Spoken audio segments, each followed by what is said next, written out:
very happy to be here again doing mathematics in the seminar. Okay, so I suggest to look at a model of biased random walks on trees.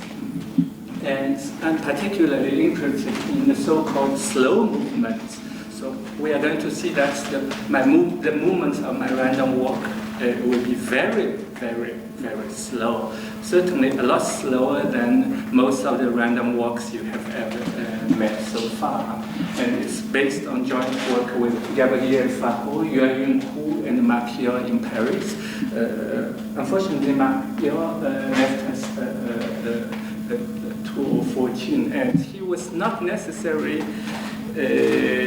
interested in the model random walks on trees. So we are going to see why we need this force to do this work.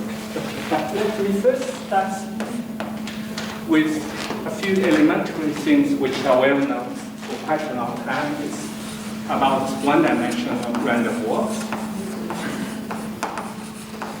So we start with what happens on the line. Everything is discrete, so state is discrete, time is discrete. So these are sites on Z. So I have a usual random walk.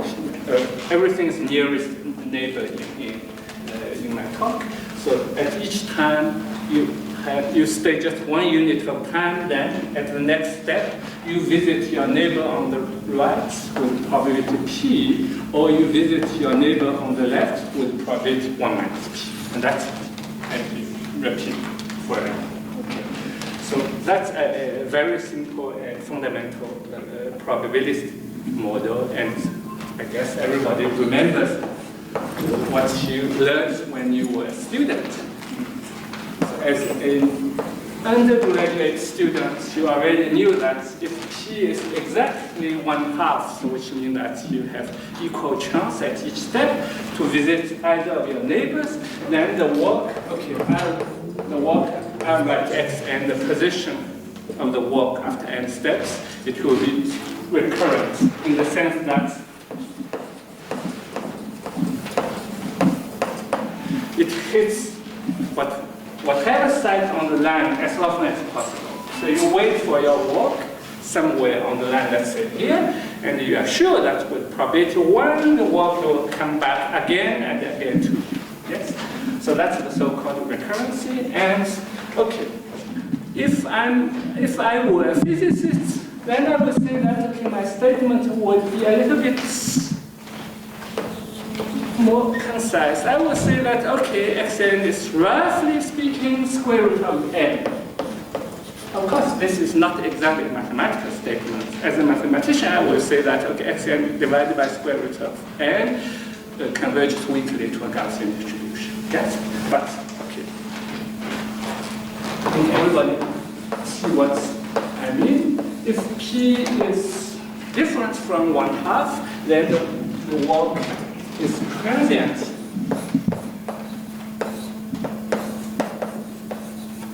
Meaning that wherever you wait for your walk, sooner or later you will never see this again. And that happens with probability 1. Okay, and in this case I know that xn is, well, again, I'm going to use the language of physicists, then I'm going to say that xn is roughly speaking of magnitude order of n, meaning that xn divided by n converges almost surely to a constant which is not 0. Okay, so that's what happened for the usual random walk. There is nothing very special, so all I can say is that the walk after n steps when n is very large is either square root of n if P is 1/2, or roughly speaking n if P is different from 1/2. So the situation is very simple. Right? If you want to get richer situations, then a possible way to have a lot more different regimes is when P is random. So what happens if P is random?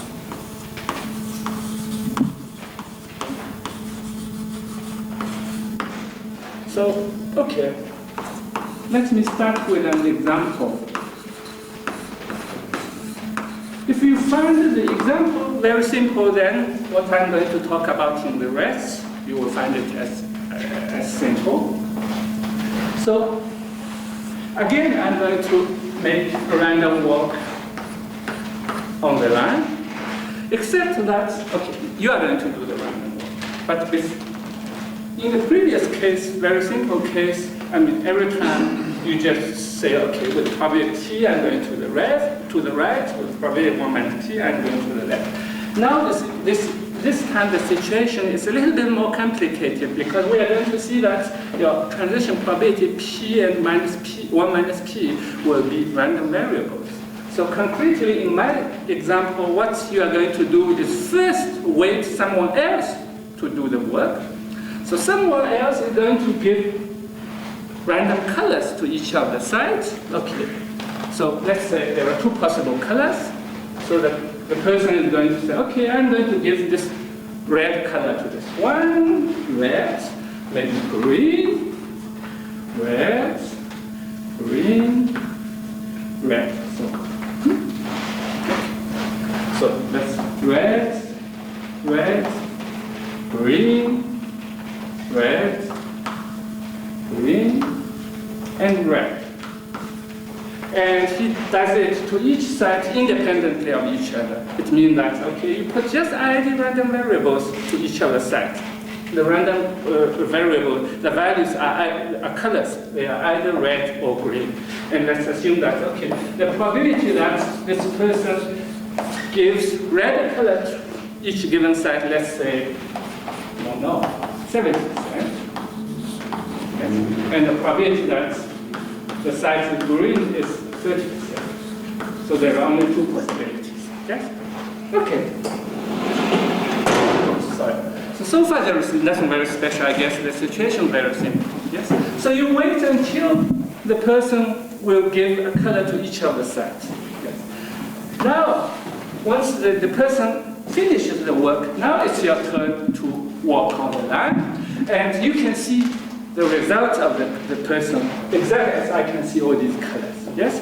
So at each time before moving, you first look at the site where you are. So for example, this time I see that, oh, this one is green. I know that this happens with probability 70%. Yes? When it's green, you just... But now your green is red. Sorry? Oh, no. Sorry. I need to change my glasses, I guess. I think this is called red, right? Sorry. So now I can see that, okay, I'm on a red side, yes? And on my pocket, well, I don't have one actually. On my pocket, there is a red coin. And I just make a coin tossing, and my red coin is biased. It gives me, let's say, 1 chance. 1 chance in 3 to go to the right, and 2 chances in 3 to go to the left. That's what happens with my red coin. And sometimes, and that happens with the probability 30%, I guess, the side is green. Now, this time I think it's really green. And again, now I can see that, okay, this time I'm on the green side, and then in my pockets there is another coin which is green. And I'm going to make a coin tossing with my green coin. And that gives me transition probability. I hope I don't do it. It's not my construction of examples is not very good. Let's say 3 chances in 4 to go to the right, and 1 chance in 4 to go to the left. And so on. And that's the end of the story. The model is defined in 2 steps. The first step, the person gives a random color to each of the sides. Once the person finishes his work, now it's your turn to make a random walk. And each time when you move, you first look at the color of the site where you are. Depending on the color, you know which kind of transition probability you have. And that's the end of the story. Yeah. So this is a very simple example of random walk where the transition probabilities P and 1 minus P are random, because you see the transition probability, the pair P1 minus P can be either 1/3, 2/3, that happens with probability 70%, or 3/4, 1/4, that happens with probability 30%. Yes? So this is a very simple example of random walk where the transition probability. So now I think I really need to give you the general definition of a random walk when transition probabilities are random. It's a so-called random walk in random environment.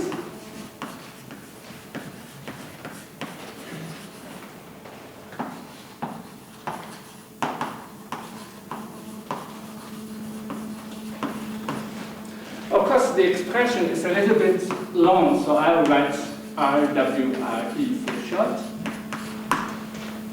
So I'm going to define a random walk in random walk on the line. So again, these are sites. These are sites on Z, and the transition probabilities for the site I use the usual notation. I think the majority of people use this kind of notation. It could look a little bit strange. I call the probability of going to the right, I call it omega I plus, which is the random variable, and the probability of going to the left is omega I minus. Okay. So for each site I on the line, I have a pair of transition probabilities because they give you the transition probability of going to the right or going to the left next step. Yes? So I have a random vector indexed by all the sites I on the line. And I assume, so I have a sequence of two-dimensional random vectors, yes? And I assume that these are independent and identically distributed. So they are I. And they will serve as transition probabilities for you who are going to do a random walking random environment. So they are probabilities, meaning that the sum is 1. And moreover, I don't want to have some peculiar situation when you are not allowed to move to the right or you are not allowed to move to the left. So I assume that with probability 1, everybody is strictly positive. So each time there is a positive chance for you to move to the right or to move to the left, whatever happens. Yes. Okay, so in the previous, so if you feel somehow annoyed by my formal definition, mathematical definition, all you need to do is to look at what happens with the previous example. In my previous example, it's exactly in this situation. I assume that transition probabilities are IID, and the common distribution of these transition probabilities, okay, there are two possible values. It's the value is 1/3, 2/3, that happens with probability 70%, or 3/4, 1/4 with probability 30%. That's it. Okay. So if you don't like this kind of formalism, all you need to do is look at the previous example. Nothing changes. You understand this general model if and only if you understand the example. Okay. So now I'm going to define a random walk in random environments as follows. So given this, all these things, the whole collection of transition probabilities, I'll give it a name, I'll call it omega.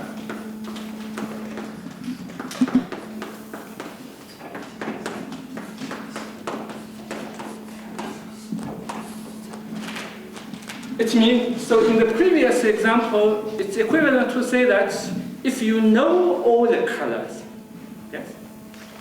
Okay. So I assume that I know all the colors, and now I'm going to have a random walk. Actually, it's a Markov chain.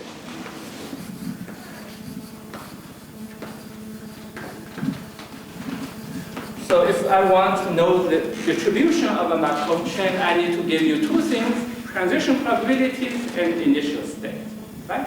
For the moment, I don't say anything about where you start because it doesn't really matter. So I think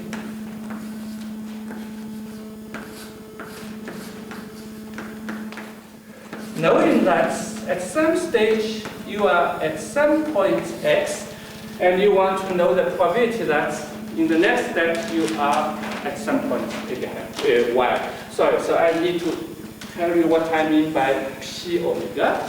So p omega, I really mean the conditional probability. So it's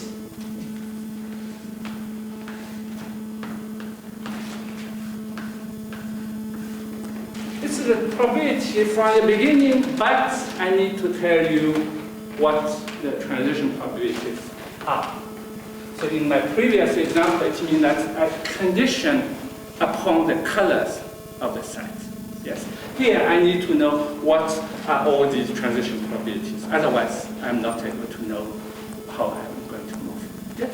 So I think it's quite reasonable to work under the conditional probability p omega. I really need to know the transition probability. So given the values of all these transition probabilities, now I think everybody guesses what these transition probabilities should be. So it's omega x plus if y is the neighbor of x on the right, meaning that if y is x plus 1, right?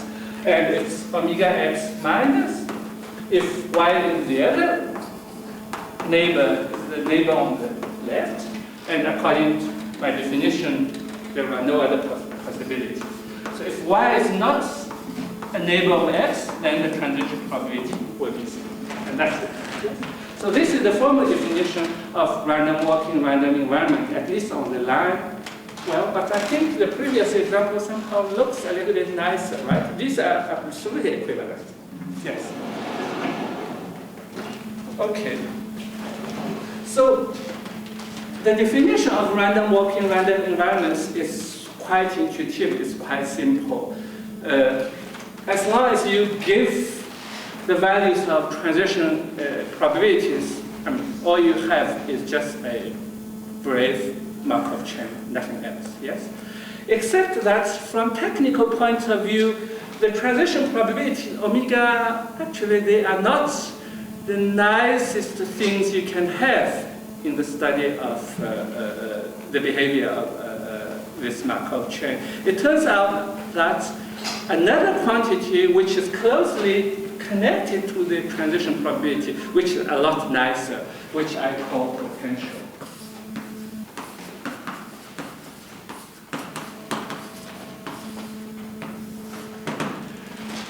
Why do I need a potential? So let's look at a very typical situation.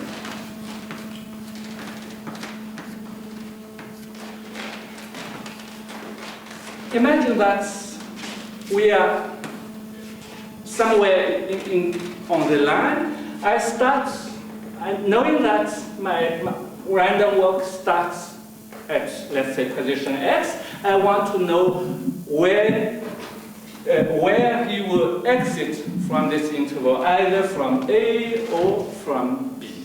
Yeah? This is a very typical situation. So I'll write Tz the first time my random walk hits the site Z, so for any Z on the line. And I look at the probability. I always assume that, okay, I know the transition probability, meaning that in the example, I'm meaning that I know all the colors. Yes? I want to know whether I hit A before hitting B, starting from position X. So this X, or this whole probability, this is the probability, meaning that So the exponent x indicates where you start your life. Meaning that the initial state of the random walk is x. That's it. I hope there is no problem of the notation. Yeah? Okay, so now this is the question is very simple. Knowing that, okay, I assume that I know all the colors, or I know all the transition probabilities. I start my life somewhere in the middle from site x, and I want to know whether I will first hit A before hitting B, or the opposite situation. Okay? That's a typical question you would ask when you have a Markov chain. Okay. It turns out that it's very easy to compute this probability. I'll consider this as a function of x. I forget everything else, so I call it f of x. That's the definition. And I want to solve an equation involving x. Let's see that. Okay. Unfortunately, I need to continue here.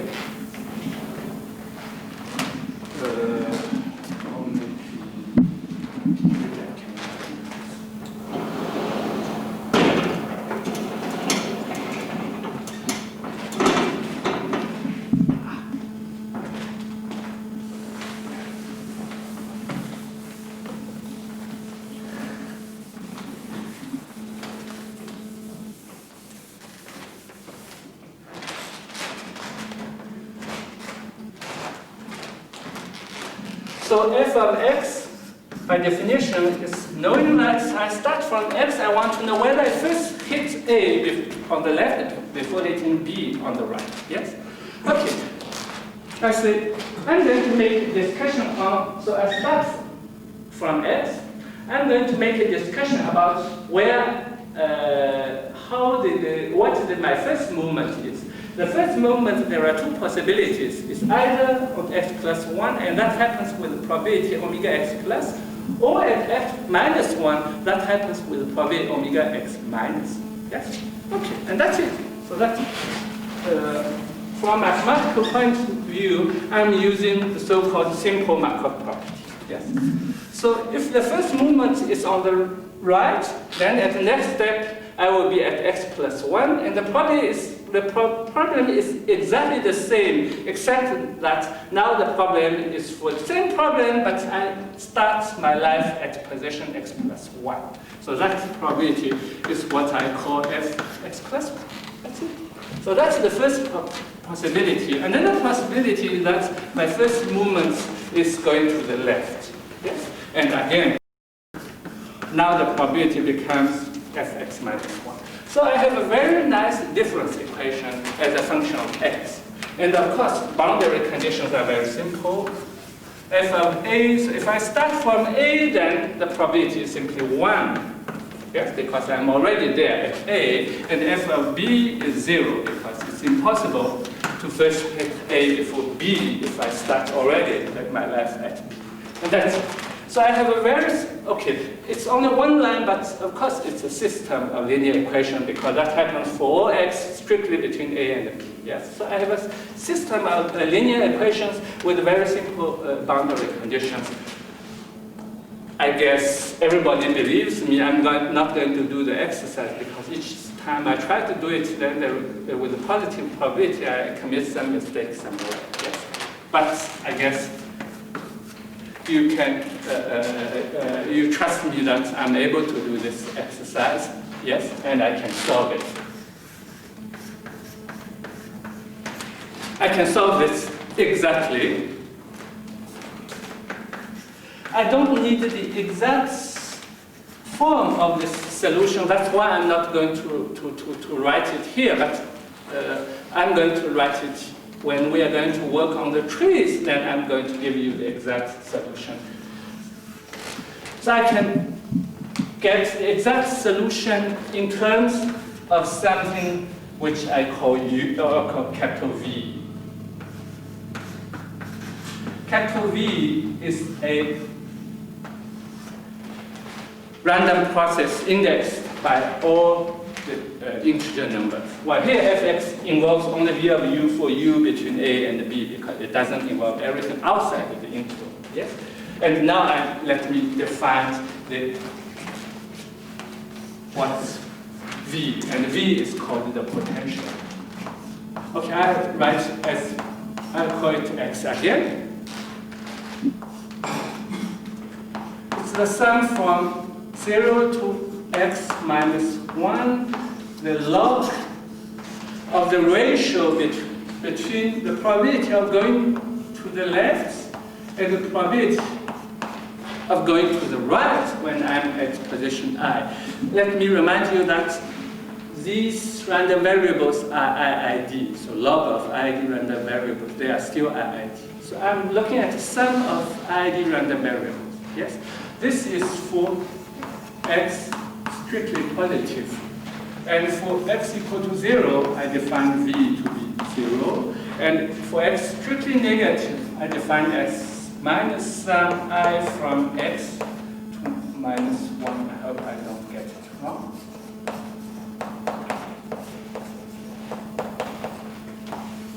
So this is if x is strictly negative. I'll check the last line because I often get the wrong one. For once, I think I got it right. Okay. It looks horrible because I need to discuss whether it's positive, it's 0, it's negative. But that's because we mathematicians are gifted in making very simple things into very complicated formulas. That's our specialty, right? Actually, the real definition of the potential V is just some of these ID random variables, such that Vy minus Vx for any pair of x and y on z is just a sum of log of all these things for index, I believe, from x to y minus 1, and that's it. I think it's a lot easier to view it as a process indexed by z, rather than as, oh, what happens if it's positive, it's 0, it's negative, because this looks horribly complicated. Yes? Okay. But anyway, when I said horribly complicated, only because it has 3 lines, but otherwise nobody will consider this as very complicated because it's just some of ID random variables. Yeah?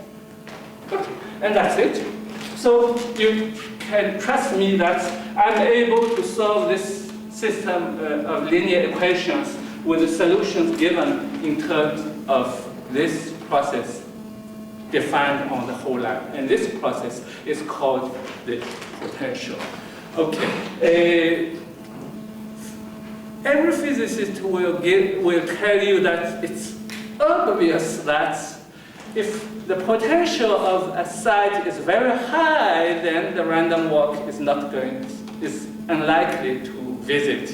Whereas the potential of a site is low, then the random walk left to be there. Okay, but I'm not going to need such statement for the moment.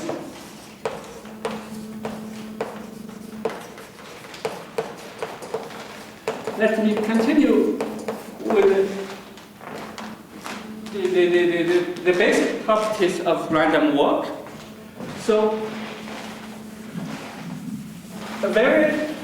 a classical result by Solomon, I believe it was his PhD work. He was a PhD student of Keston. So he proved the following. So if the expected value, so now I have a random walk or I have a Markov chain. When you have a random walk, you have a Markov chain, probably one of the very first questions you ask yourself is whether it is transient or recurrent, meaning that whether it comes back as often as possible or sooner or later it disappears. Yes? And Solomon completely solves that question. So he says that if the expected value of the potential at any point, let's say 1, it doesn't matter. If this is strictly negative, so let me just remind you that by definition, V of 1 is log of omega I minus divided by log omega 0 plus. if this expected, when the log is negative, it means that the ratio is smaller than 1. It means that you have less chance to go to the left than to go to the right. So somehow you have, in some sense, you have more chance to go to the right. So it's not a surprise that at the end, you will get transients to the right. It turns out that xn go to plus infinity. That happens with probability 1. So it's not a big surprise. Okay. So that's the first part of the statement. If you admit that this is true, of course, you can exchange left with right, because on the line, instead of looking this way, you can sit here and you look backwards. Yes? Somehow the rows of the left and the right, you can just exchange it. Yes? So if you change the row, you immediately see that if this expected value is strictly positive, then it's going to be transient, but to the left. These two statements are absolutely equivalent. Yes? So I have the second part. I'm going to wait a little bit for the blackboard to grab.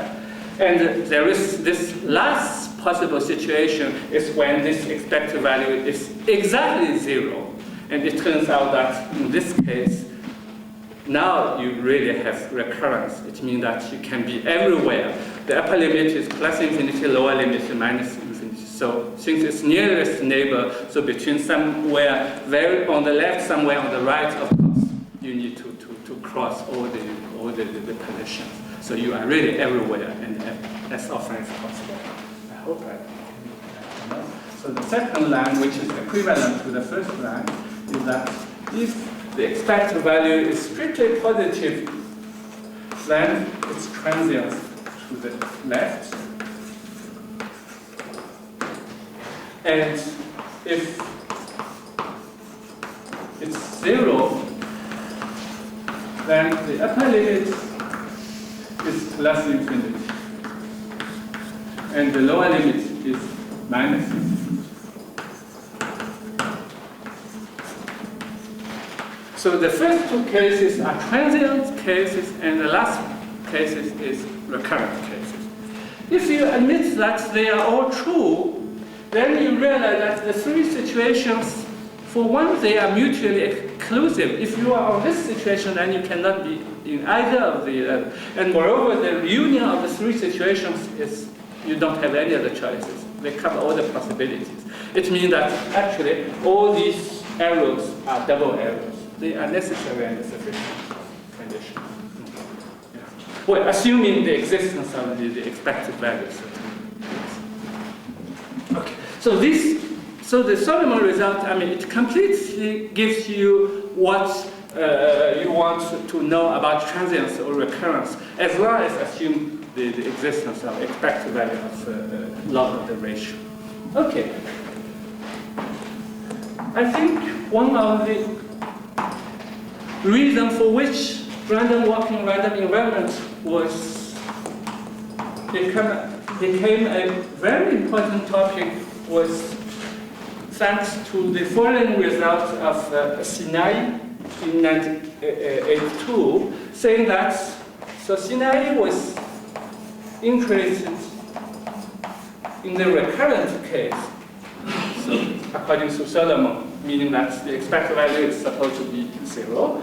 And moreover, I assume that the variance is strictly positive.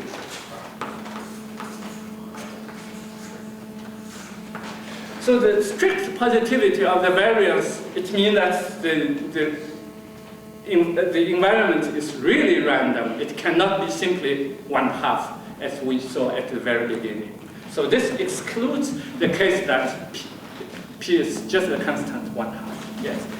Then Sinai proved that in this recurrent case, under the assumption of the second moment, then he proved that if you look at xn, okay, I'll divide it by sigma squared. So yes, I think so. I multiply by sigma squared divided by log n squared. And also jointly, I can consider the maximal displacement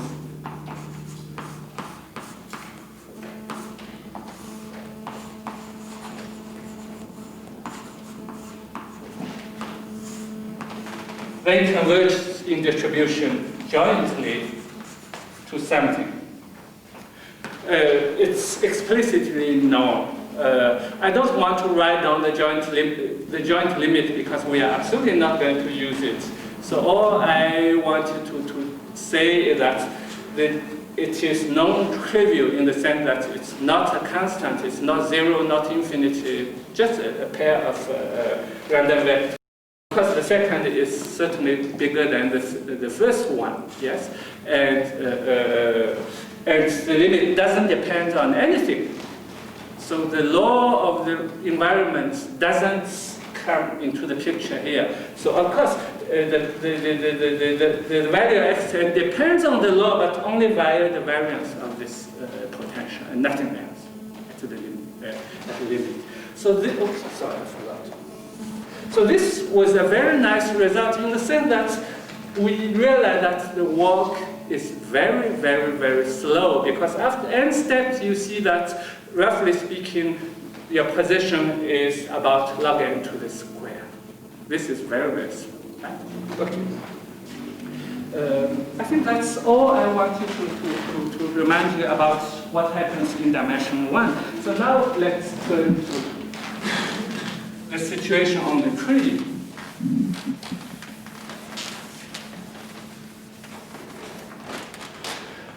So on the tree, everything is very similar.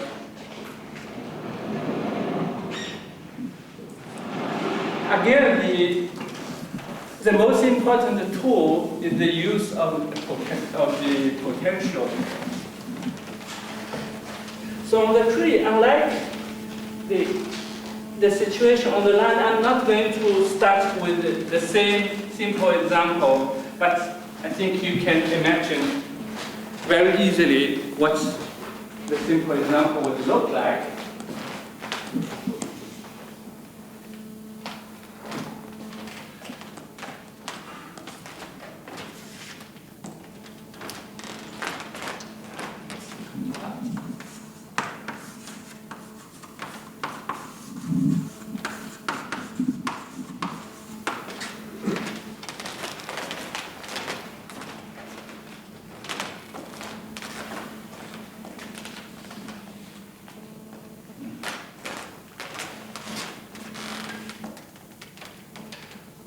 So let me first make a picture of the tree.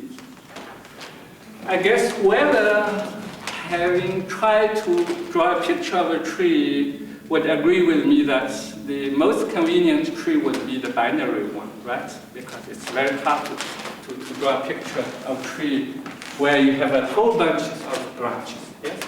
So this is the root of the tree. This is the start, the beginning of my tree's root. Yes? These are the two children of the root, meaning that these are the two vertices on the first generation, and each of them has two children. So I draw a binary tree, and everyone has two children.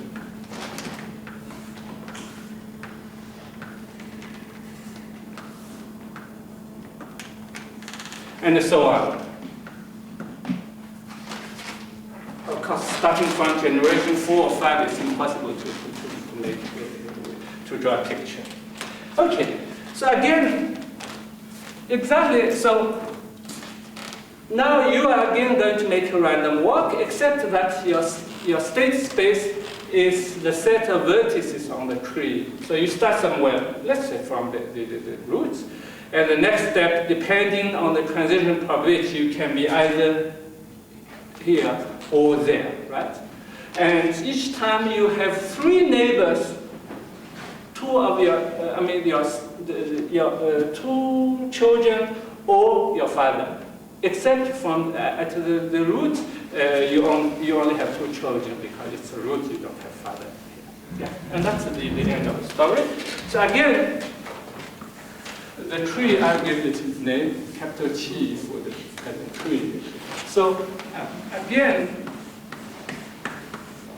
I assume that I have ID random vectors. So for a vertex X, maybe it's time for us to I think it's the best time for us to have a break. Okay, so welcome back. Before the break, we were living in the one-dimensional world. After break, our dimension increases dramatically. Now we are going to climb on the trees. So before the break, I already draw a root binary tree. So exactly as in the one-dimensional case, so you are going to move. You are the one who is going to make a movement of random walk. So you are going to move on the vertices. When you are here, you have three different possibilities: either to move to your father's place or to one of your children's place. Yes. So for each x, omega x is the transition probability for the site x. So it's a three-dimensional random vector. Yeah? From x to the father of x, or from x to either of the children. Except for this root, which is a little bit special. So it's a little bit annoying that each time I need to discuss whether x is the root or not. So I guess everybody agrees with me that we are going to give a father to the root. Looks a little bit strange. Okay, so the root has a father. And then once you hit the father of the root, the next step, you don't have any other choice. You come back to the roots and everything becomes just usual.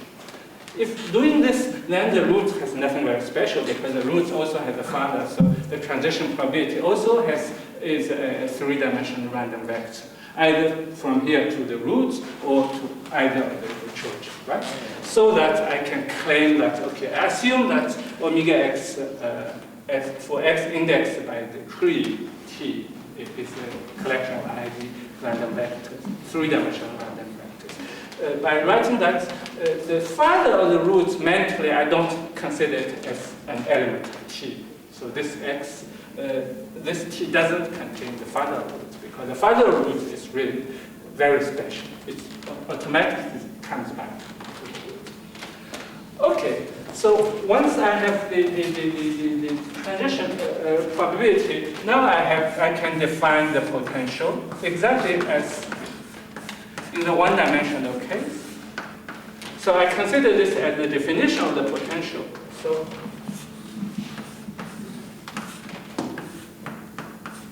the potential for the root, so this is root, I call it 0. The potential of the root, I consider it as 0. Then, for any vertex on the tree which is not a root, so it can be on the first generation, on the second generation, let's say on the nth generation, so n is at least 1, right? So my definition, so let's assume that this is my vertex x. I want to define the value of the potential at this vertex, yes? First, let me make a picture. On each vertex, I can make a shortest path, I can connect it to the root, yes?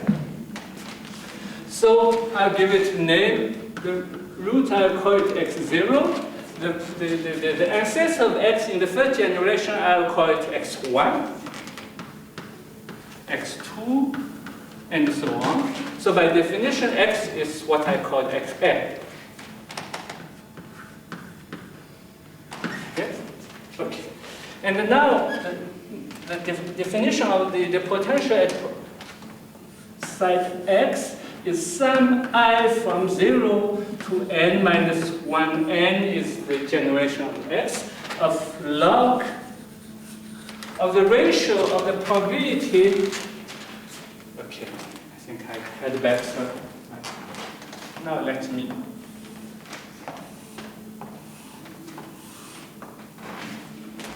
Imagine that it's a very, very long path, yes, and it's very, very big. So this is the root. This is x1 and so on, and this is xi, let's say. So the father of xi by definition is xi minus 1, yes, and the next one is what we call xi plus 2. Yes? Okay. So at the ith generation, by definition, the probability when I'm at position xi, the probability that the next time I move back, I move to the father, that value is, I'll call it omega from xi to xi minus 1. In the one-dimensional case, I could use just plus minus to indicate whether you go to the right or go to the left because the situation was very easy. Here, I need to use something which is a little bit longer. Yes. Another possibility is that okay, the probability from xi to xi plus 1. Okay, I will call it omega xi. In general, I write omega xy to denote the transition probability from x to y, just in one step. Yes? Okay, so log of the ratio of omega from, I think I always, from xi, so I move back to my father's place, divided probability that I visit one of my children, which is xi plus 1. This is my definition. Anyways, I have the right of defining whatever I want to define. If you look at the definition of the potential on the tree, you compare the definition of the potential on the line, you see that it's exactly the same definition. Yes? Okay, on the line, I have the negative part, where the tree somehow is the analog of a half line because there is nothing above this, the father of. So it's really the analog of not z, but z plus or capital A. Yes? And then you see that it's really the analog of the definition in the one-dimensional case. Nothing very special. Yes?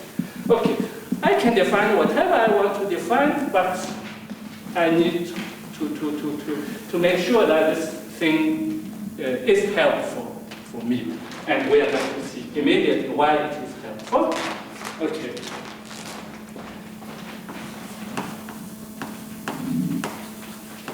Now my assumption for the transition probability or for the random environment. So, one quick remark is you know your transition probabilities if and only if you know the potential. It's the same case on the tree and in the one-dimensional case. If you know transition probabilities, of course you know the potential. That's the definition. And you can reverse this as well. If you know the potential of each on each vertex, if you make the difference, then you know all these ratios. Yes. And moreover, you know that the sum of all the transition probabilities is 1. So use this, then you realize that actually if you know V, then you know omega. So these two things actually are equivalent. Either you assume that you know omega, or you assume that you know V. It's exactly the same thing. It turns out that just like in the one-dimensional case, it's a lot nicer to work with V. Yes? Okay. So my assumption, I write it in terms of V, even if you prefer, you can write it as a term in terms of omega.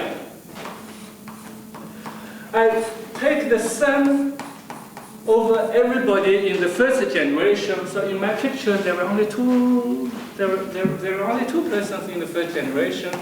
Exponential of V of x. I assume that this expected value is 1, and the expected value again is the sum over everybody in the first generation. Instead of e to the v of minus x, I multiply by v of x, and I assume that this is same. when expected something which is zero, it means that V can be either positive or negative, but that's all right, because V is sum of the log. This log can be either positive or negative, depending on whether you have more chance to go upstairs or to go downstairs. Yes. So V can be positive or negative. So it's possible to have this expected value to be zero. For those of you who are more or less familiar with the branch random walk, actually you are not surprised at all that V actually is what we would call a branch random walk. So actually V is the potential V. Is a branch random.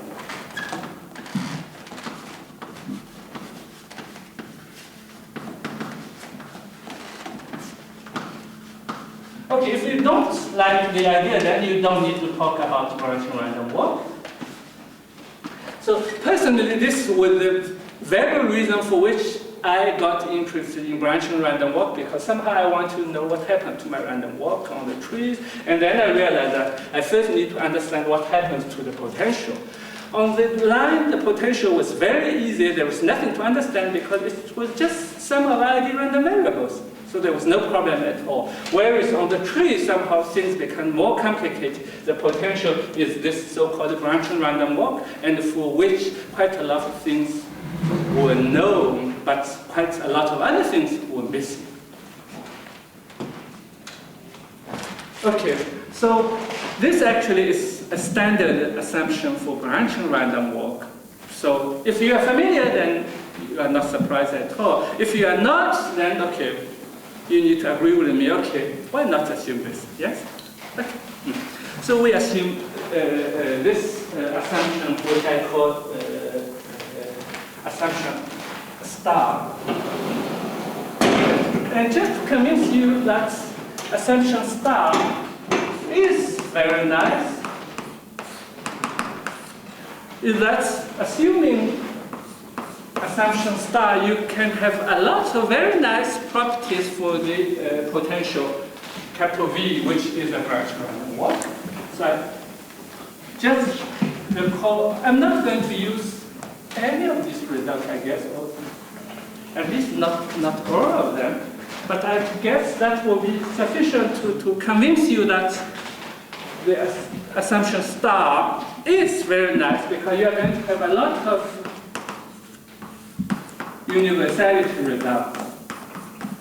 For one, okay, I need some additional integrability conditions, which nobody cares really, so I'm not going to write that here.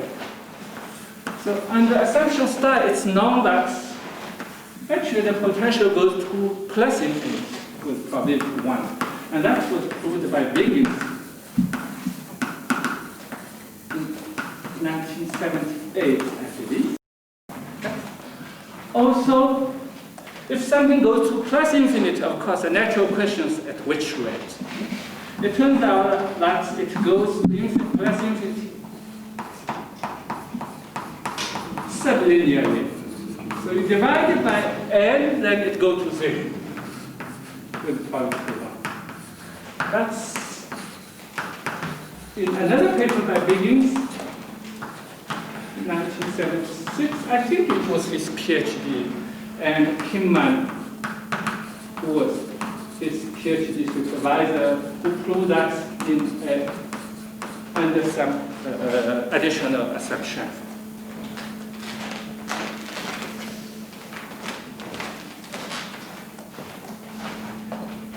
Why we are interested in the minimum of the potential? That's because I told you that all physicists will tell you that the random walk will prefer to visit places where the potential is very low. So you had better look at these places where the potential is very low. So you need to know where they are and how low they are. So it's quite reasonable to study the minimum. Yes? Okay, so it means that it goes to infinity but sublinearly, so a natural question is probably you should replace n by something smaller, yes? And a nice result is by partial is a McDermott saying that actually if you divide by log, then it's smaller than some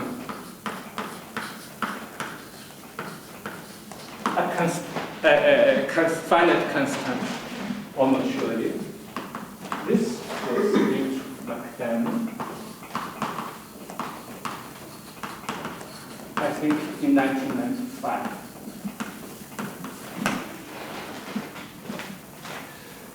Okay. Even though there's no sign to say that, okay, this is exactly log, it turns out this is log.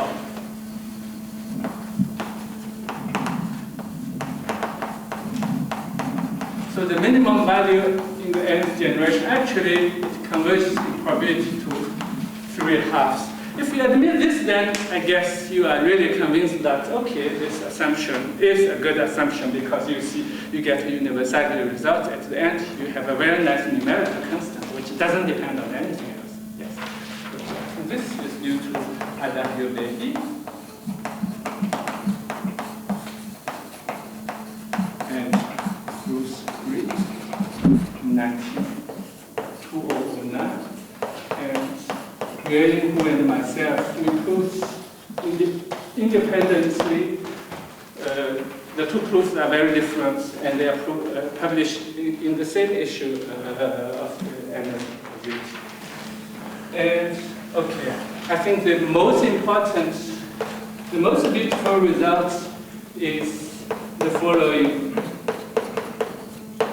the minimum position, you remove 3/2 of log n, actually it converges weakly to a non-degenerate probability distribution, which I'm not going to give you the exact description, but it can be described.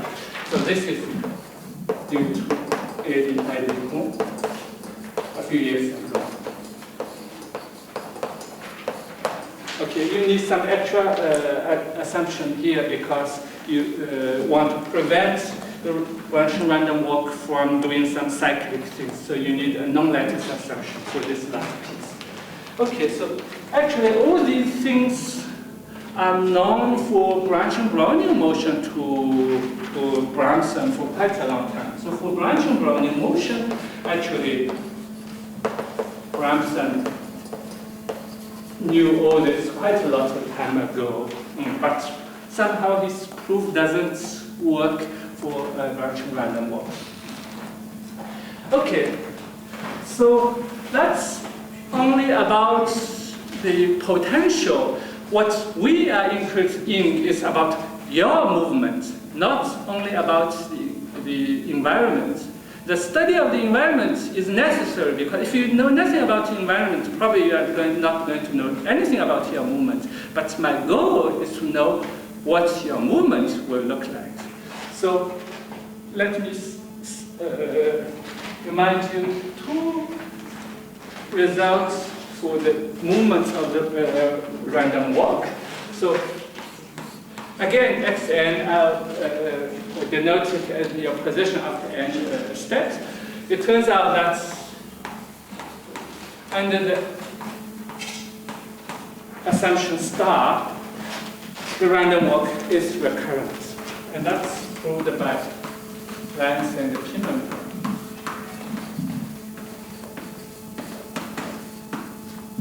In 1992, okay, Lance and Pimentel was able to prove this for some for random walks on very general trees, not just on binary, on regular or even on Watson trees.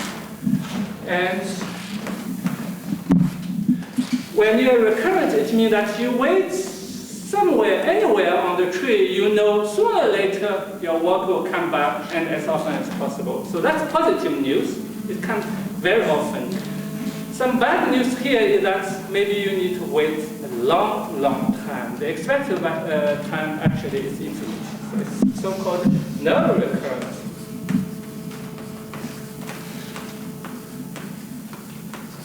So that's proved by Fahu.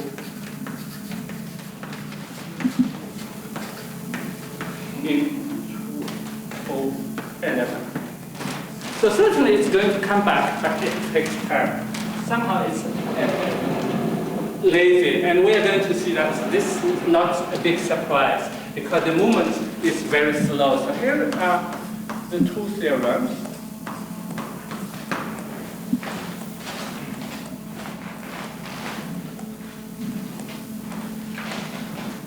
So the same assumption, so basically assumption star plus some integrability condition, which I'm not going to write, not only because they are not very nice, but only because it's clear that the assumptions here are not optimal. We have stronger integrability than probably necessary, but we don't know how to make it right. So turns out that the movement is very slow. If you look at the maximum displacement in the first n steps of your movement, you do a random walk. So absolute value is your generation, yes? So I look at the furthest distance you can move in the first n steps. It turns out that it's just log n to the q, very slow. And you have very nice limiting constant, which I'm so proud that I want to write it down, 8 over 3 pi squared. And sigma square actually is a variance of something. Is the expected value of sum over e to the minus bx times bx squared.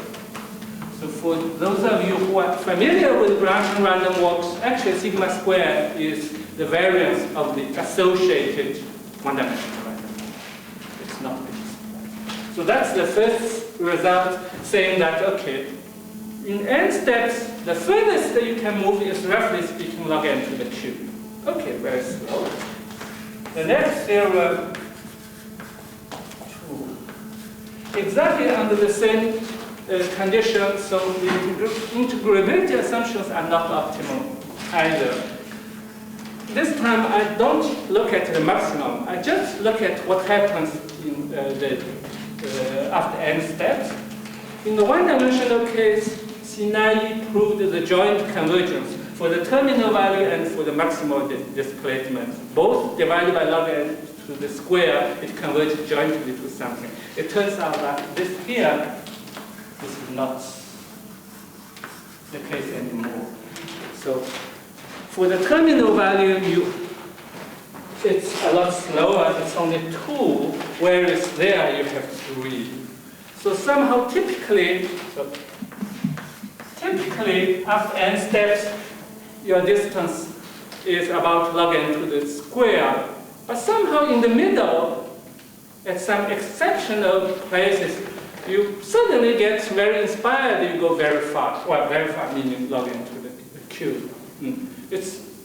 We are not able to say anything about when you go to these places, how long you stay, and so on. We are absolutely not able to do that, but we know that you are able to do that. That's the only thing we know.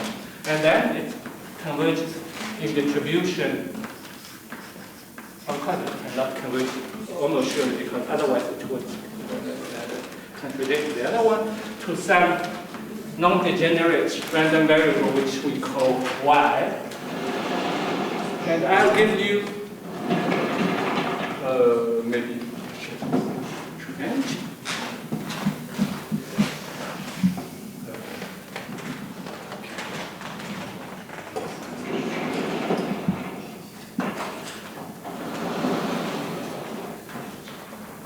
so I would like to give you the exact description of the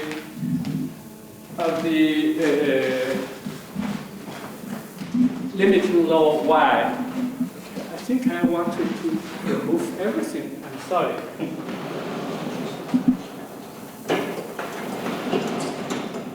And here is the place why we needed the force of Macchior, because I hope you will understand that it was impossible for us to say anything about this.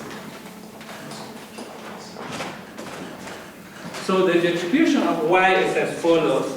So y has the density. So the density function of y is, I'll call Fy of R, is 1 over square roots of 2 pi of R, the probability that a certain random variable, which I call eta, is smaller than 1 over square root of R for all R positive. Now I need to tell you what eta is. Eta is the maximum over the interval 0, 1 of something which I call M bar S and MS. And M bar, I'll write it. And that's one. It's a little bit right already.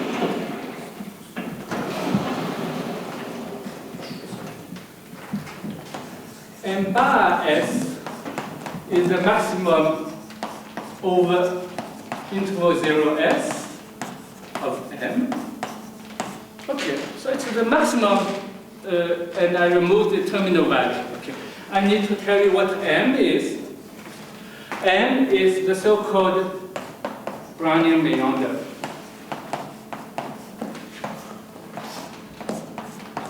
It's a standard Brownian meander.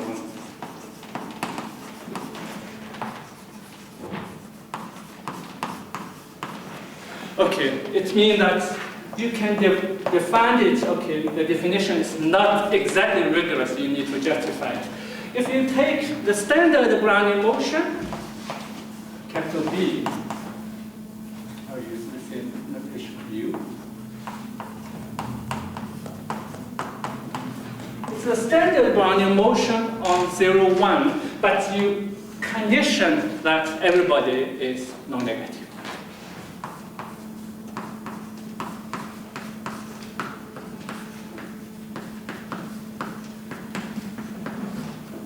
Of course, this definition is not totally rigorous in the sense that the event in the condition is with probability 0, right? So what you really need to do is to condition that everybody is greater than minus epsilon. And then you prove that when epsilon goes to 0, actually the distribution of this guy converges to something, which is the law of the Brownian meander. Well, so when we had this, it was not clear whether this density even was a probability density, and we do need to prove that it was a probability density, because otherwise all the proofs would break down. So we need to show that this is a probability density, and so which means that we need to show that the integral for R 1 over square root of 2 pi R of probability of eta smaller than 1 over square root of R. This is equivalent to say that eta is greater, 1 over eta is greater than square root of R. Yes? So I think it's easier to make a change of variables taking square root of R to be something. Yes? So let's say Z to be square root of R. So dz is dr over 2 square root of R. So at the end I get square root of 2 over square root of pi integral from 0 to infinity dz probability that 1 over eta is greater than z. Eta is positive, so this integral, of course, everybody recognizes is just expected value of 1 over eta. Yes? And saying that the density is a probability density is equivalent to say that the expected value of 1 over eta is square root of pi over square root of 2. We knew that this must be true, otherwise our proof would break down, but it was absolutely impossible for us to do anything of the kind. Well, here I guess everybody can ask on the head such questions. Where is in Jussieu? Well, at that time we asked Mark, and somehow after some hard work he gave us a proof of that. Actually, a few years later, Jim Pittman was able to even to determine the exact distribution of eta. He has a short but very nice argument which nobody seemed to understand, saying that this is actually eta has the same distribution as the Kolmogorov-Smirnov distribution. You know, that's the maximum of the absolute value of the standard running bridge. So the proof is just a few lines, but well, personally, I don't understand why everything is true. He said, okay, this is that, that is that. So you see, this is Kolmogorov-Smirnov. Yeah, that was the proof. Okay, that's it. So that was the statement. Maybe I should say a few words about how we get the theorem. Okay.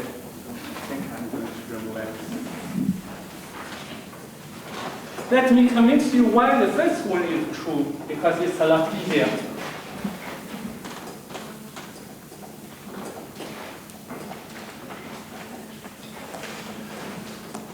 So the two theorems are proved using totally different arguments. I think you can guess even from the statement. One tells you that it should be log to the cube. The other tells me that it's only log to the squares. Okay? It turns out that it's a lot easier to get the log to the cube.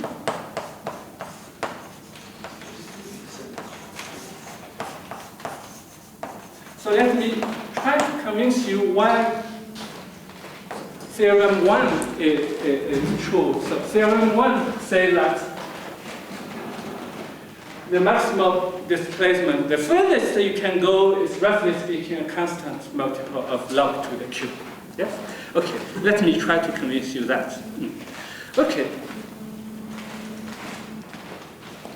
I take a vertex on the tree, here is my, in the nth generation. So let's say this x. Yes? So I take x such that it is on the at the nth generation. Okay. Again, assume that I know all the transition probabilities, meaning that in the example you know all the colors. Yeah? Okay. So I want to know what's the probability that, okay, without putting anything, I assume that I start from the root. Okay. So what's the probability that, starting from the root, what's the probability that I first hit x before coming back to the root? This plus meaning that t is the first hitting time, but plus meaning that I don't count the starting point. Because if I count starting point, then this would simply be 0, yes? Okay, so it's now 1. So this is the first time, but at a strictly positive time, such that you visit the roots. So it's the first return time to the roots, yes? So I want to look at the probability starting from the root. What's the possibility that, okay, I start here. I first hit x before coming back to the root. Okay. If I want this to be happening, the first movements, I have no choice but visiting x1. If I'm here, then there's no chance for me to hit there before coming back. If I'm there, then the next time I will hit there. Yes? So if I want to hit x before coming back, the first movement is certainly visit, first of all, x1. No other choice. So the first step is for me from the root to x1. Yes. And then now I'm at x1. I look at the probability that I first hit x before hitting the root.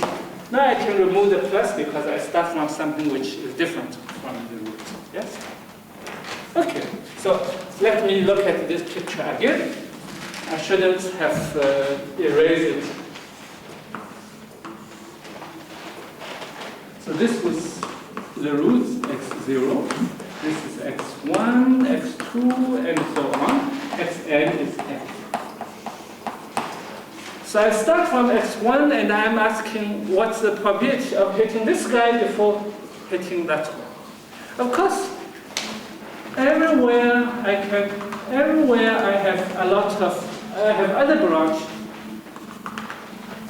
But if you do excursions elsewhere, it doesn't matter because the work is recurrent. Sooner or later you are coming back. When you are away, you are not going either to hit this guy, nor to hit the root. Yes? So it doesn't matter if you are away. All I need to do is to wait until you come back, then I continue. Yes? When you are away here as well, so it doesn't matter if you do excursions away. Because here it's not a question about time, but it's a question about priority, whether you first this guy or you first that guy. Yes? So it's really a one-dimensional story. It means that, okay, I can just continue. Right. So this is x0, which is the root. This is x1, this is x2, this is xn, which is equal x. It's a purely one-dimensional story. I start from here. I want to know what's the probability of hitting this one before hitting that one. We already did this computation, although I didn't give you the final answer, but I think I convinced you that I knew how to do that. Yes? I'll give you just the answer to that. So that's here. So the probability at the end, I get something which is omega starting from the roots. I first visit the father of the root. So this is the father of the root.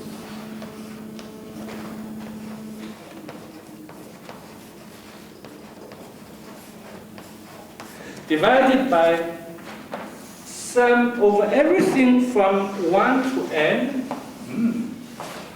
1 to n of omega from xr. I move to, oops, sorry, I don't need to do anything at all. It's simply exponential of the v of x, nothing else. V of xi. So I told you that when you have a one-dimensional thing, if you want to look at such probabilities, actually everything turns out very nicely in terms of the potential. Yes? Here is a very simple example. Okay, so we know what happens for one of them.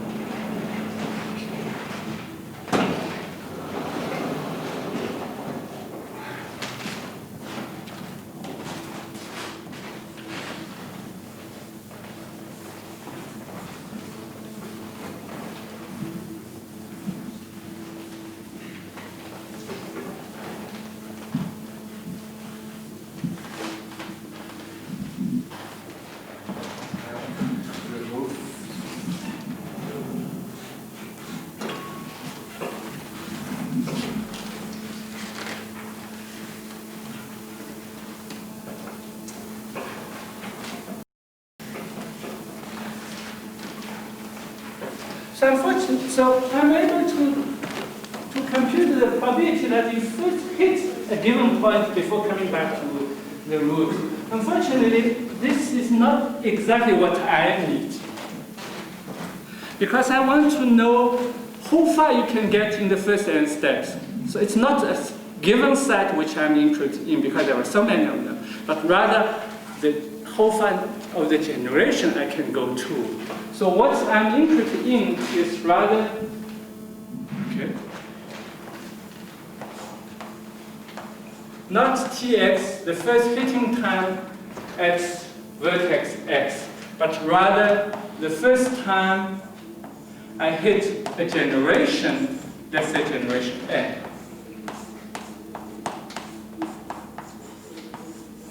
So Hn, I'll call it Hn, the first time I hit generation n. This is really what I want to do. I'm interested in. Okay, so if I hit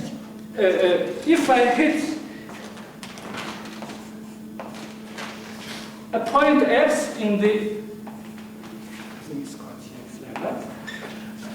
If I hit a point x in the nth generation, then certainly I have already hit the nth generation, right? So Hn is certainly before, well, in a large sense, before Tx. If I hit x, certainly I have already hit generation n, but certainly I can hit generation n at other points other than x. Yes, so Hn is smaller than Tx, and it can be strictly smaller. I hope everybody agrees with me with this inequality. Yes?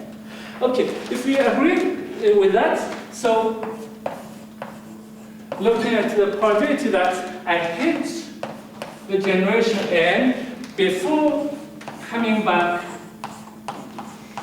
to the root, then this is certainly greater than or equal to because Hn is smaller than Tx.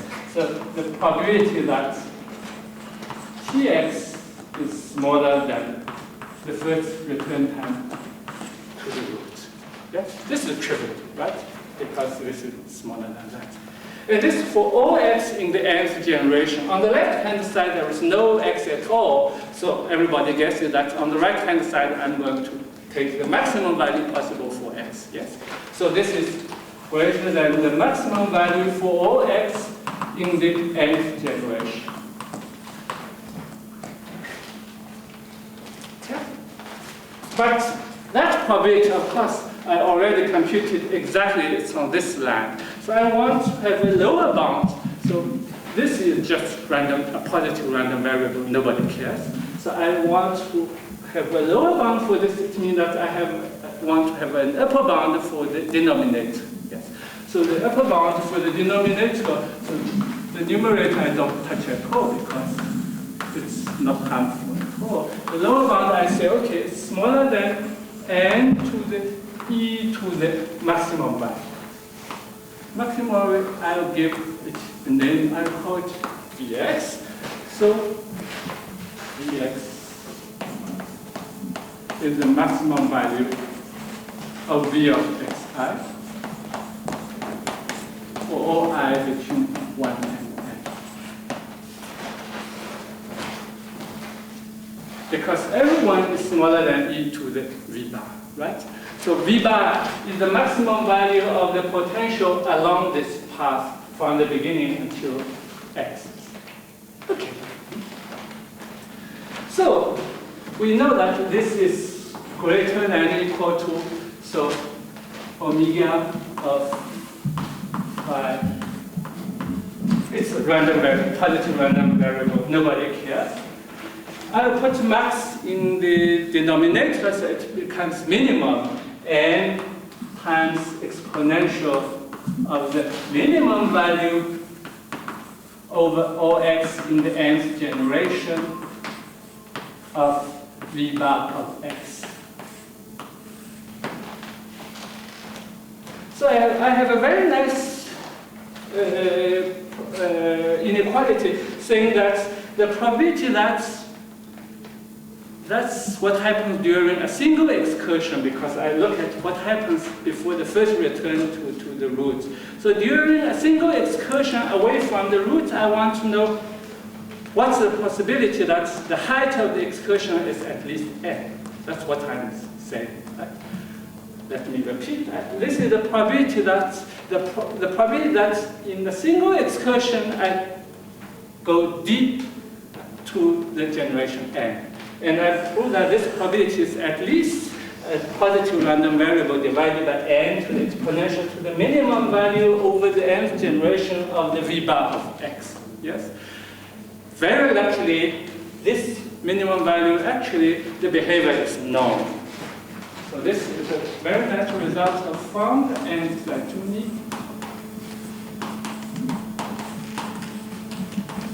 I think, okay. They prove that if you look at the minimum value in the nth generation of V bar of n, if you divided this go to infinity at the rate n to the 1/3, then it converges almost surely to a very nice constant, which I would like to give it to you.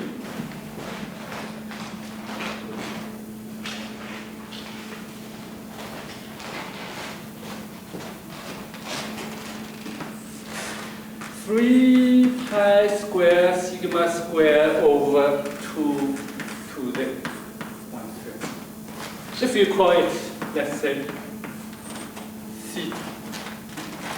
So what I have proved is that this probability, the probability that you hit the height of an excursion is at least n in a single excursion.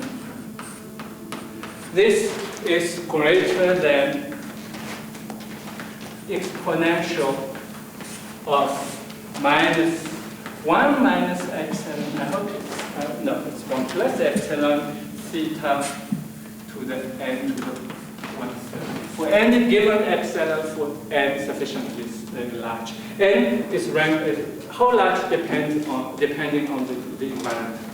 Yes. So let me repeat what I have just proved. So during each excursion, I have this very small probability of hitting very far. So if I try the inverse of 1 over this number, then I think everybody believes that there is a fair chance that I do hit n. If I try e to the 1 plus 2 epsilon times this guy, then everybody believes that I'm sure I'm going to hit this level n. Well, surely it means that the probability is 1 for all n sufficiently large. So that means that if I try this number, not only 1 over this small probability, but let's say 1 plus 2 epsilon times theta to this guy. So in this number of excursions, then I'm pretty confident that I'm going to hit level x. So this gives me a lower bound saying that for this number of excursions, I'm going to hit n. And that happens with probability of 1 for all n sufficiently large.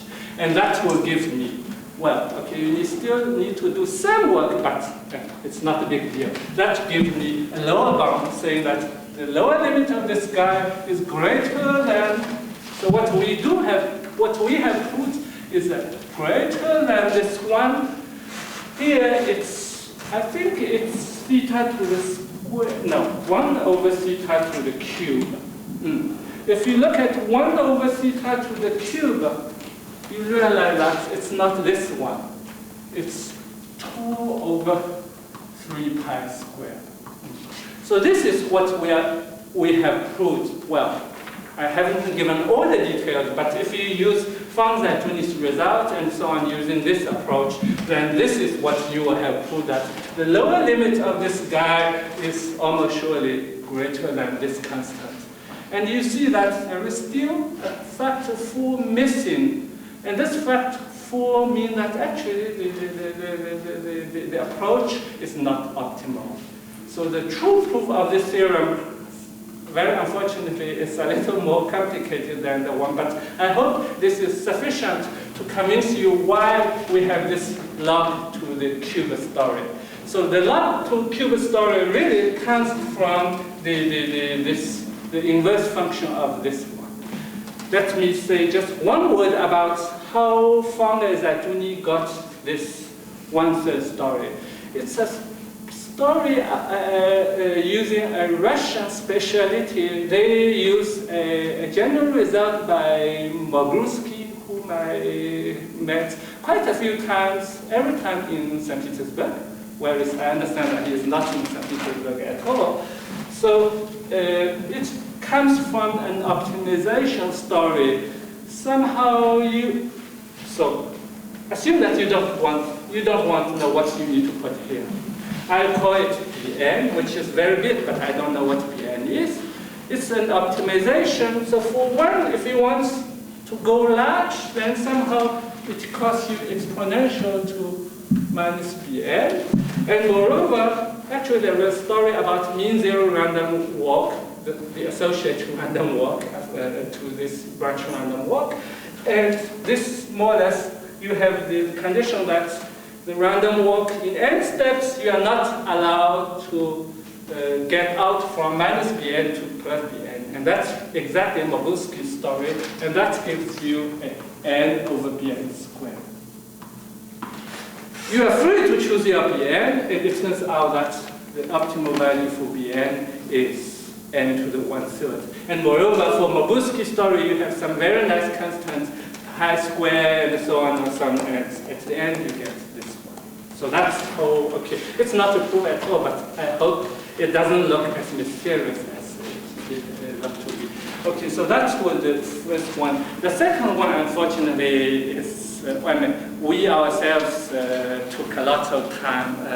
For several years, we tried to prove that this is at least log n to the cube, and then we realized that it was in the wrong direction. Actually, it's log to the square.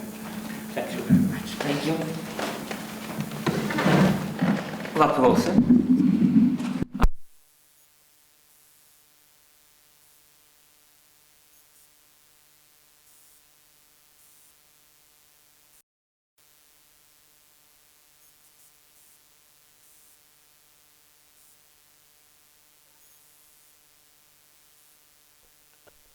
You have bias.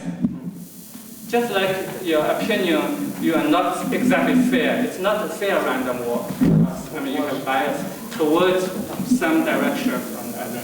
And here, actually, it's randomly biased because the bias is random. My omega is random. So omega is not only not 1/3, 1/3, 1/3, but moreover, the bias is random. Okay. I think in my paper, it's more concrete. I think my paper, actually one of the papers is called randomly biased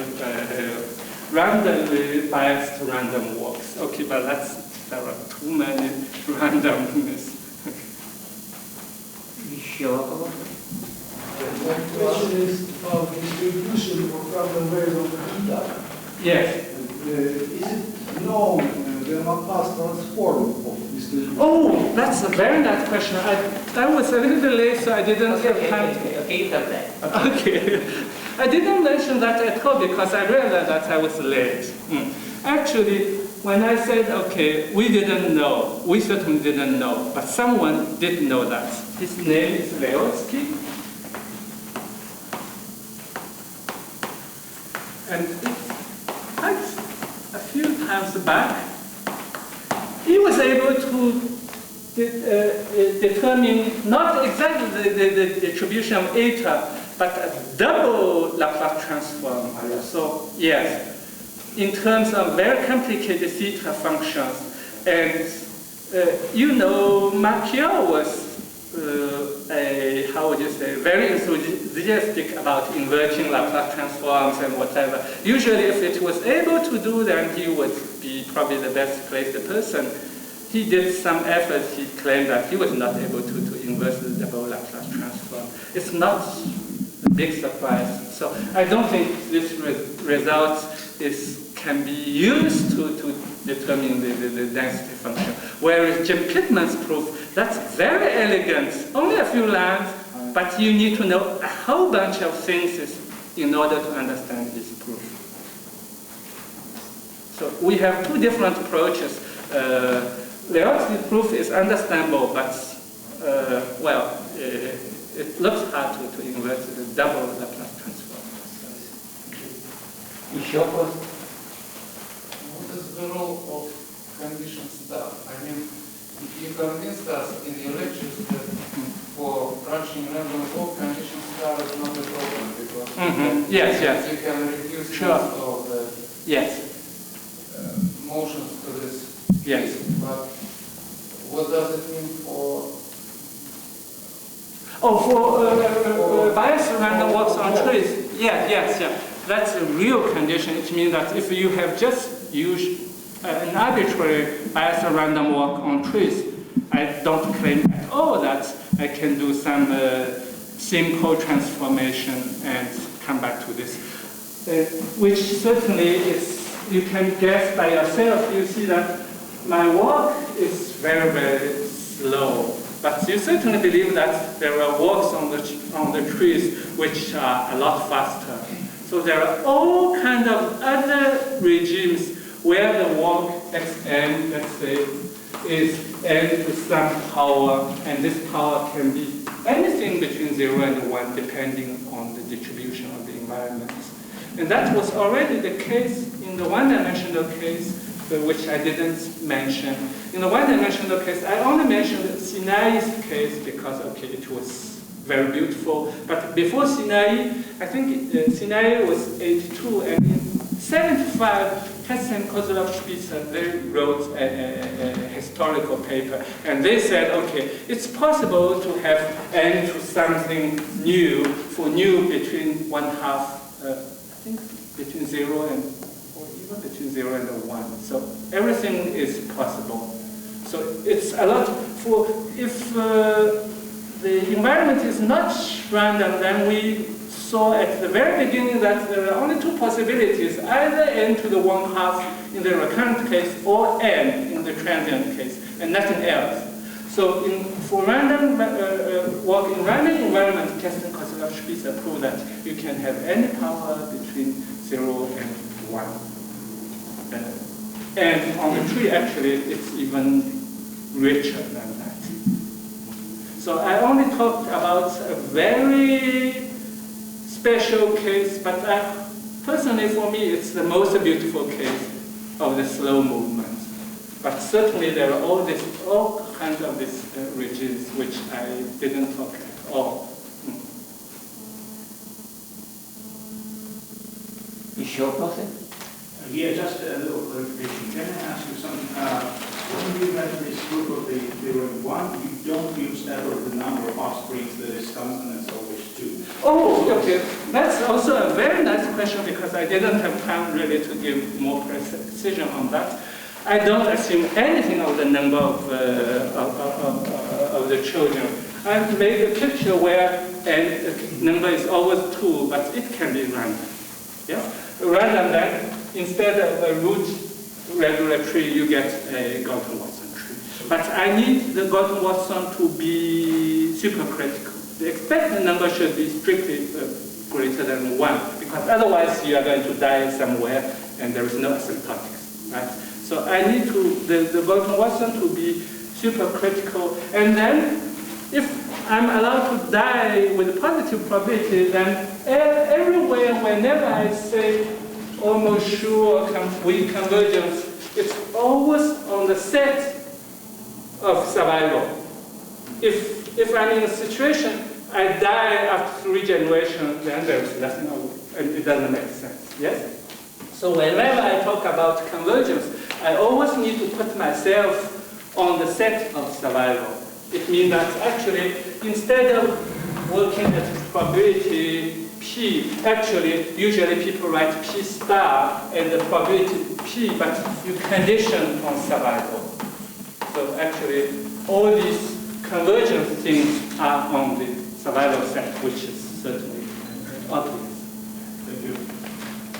Еще вопросы? Do you need this further proof? Can you replace it by another branch? Sorry? Can you replace this artificial other of the root Yes. by another branch? You can't see it. branch. Do you need root? No. This one. I think I understand. Yeah. This is point. Yeah. Symmetric tree. Oh. It's the same point. I think. Just regular 3 tree. I don't think there is any particular technical difficulty, but the formulation I need to be more careful. In my case, I think it's all right, because in my case, it's no recurrence. So I don't think if I have an infinite branch, I don't think in my case it changed anything. Whereas in positive recurrent case, then I need to be more careful because when it comes back, it's quite possible that it moves to the infinite, but on the other side. I have never tried to formulate on infinite branch on both sides, but I don't think there is any additional technical difficult. I don't think so. There are results, quite a lot of results for random walks on trees where you don't have a route, but I mean you are allowed to move well. So the presentation you need to be more careful because you already need to choose a point, and that somehow gives you a size-biased choice. Because the fact that you choose this point means that this point is special. So you need to be more careful. But apart from carefulness, I don't think you need any additional mathematical idea. I don't think so. You just need to be very careful. Еще вопросы?